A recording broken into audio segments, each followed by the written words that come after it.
जी चेलम जो मरकज़ी मातमी जुलूस पंहिंजे रिवायती रस्तनि खां थींदो ऐं हींअर ही खरादर वारे इलाइक़े में दाख़िल थियण वारो आहे। मां तव्हांखे ॿुधाईंदो हलां त जेको जुलूस जो हेड आहे उहो खरादर वेझो जेको रोड आहे हिते हिन ते पहुची चुको आहे। गॾोगॾु जेको जुलूस जो टेल आहे उहो अञा काफ़ी पोइते आहे। हीउ जुलूस पंहिंजे मरकज़ी जेके हिन जा रिवायती रस्ता आहिनि, एमेजना रोड, रेम्बो सेंटर, रीगल चौक खां थींदो वापसि तिब्बत सेंटर, एमेजना रोड ते अची ऐं पंहिंजे रस्तनि सां थींदो हींअर ही जुलूस जो जेको हेड आहे उहो हींअर खरादर हुसैनिया ईरानिया मां बारगाह तरफ़ हिन जो रुख़ थी वियो आहे। पुरमुन तौर ते हीउ जेको जुलूस जो अॼु जो गुज़रगाह उहो गुज़री वियो। हिन हवाले सां ॿुधाईंदो सिक्योरिटी जा अरेंजमेंट्स इंतिहाई सख़्तु कया विया हुआ।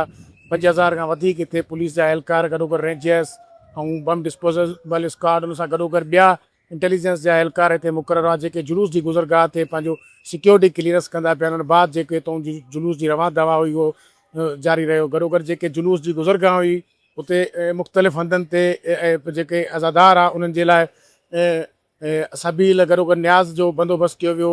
इंतिज़ामिया जे तरफ़ां जेको आहे सो हिते सख़्तु अमल कया विया। जेके सिक्योरिटी सां गॾोगॾु सफ़ाई जो निज़ाम हो उनखे बहितर नमूने सां निभाए वियो। मां ॿुधाईंदुसि हीउ जुलूस चेलम जो जेको आहे अॼु पंहिंजे मंज़िल तरफ़ नेर थी चुको आहे। कैमरामैन शमशाद सां गॾु आज़ाद मीरानी, सिंध वॉइस, कराची।